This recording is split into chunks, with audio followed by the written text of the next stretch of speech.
Hi Narmada. Hi. இன்னைக்கான questions கேட்கலாமா? Okay. Light bulb இருக்குல்ல, நம்ம யூஸ் பண்ணுறோம்ல பல்பு, அது யார் கண்டுபிடிச்சது?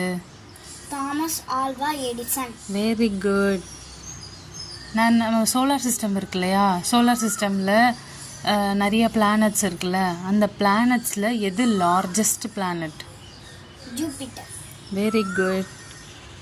H2O இதை என்னன்னு சொல்லுவோம்? H2Oன்றத வாட்டர். குட். அமைதிக்கான பறவை, பேர்ட்ஸ் நிறையா இருக்கு இல்லையா, அதில் அமைதிக்கான பறவைனா அது எதை சொல்லுவோம்? டவ். Very good. மொத்தம் எத்தனை காண்டினென்ட்ஸ் இருக்குது வேர்ல்டில்? 7 காண்டினென்ட்ஸ். அதில் டார்க் காண்டினென்ட் அப்படின்றத என்னன்னு சொல்லுவோம்? Africa. Very good. Thank you. Thank you. Bye bye. பாய்.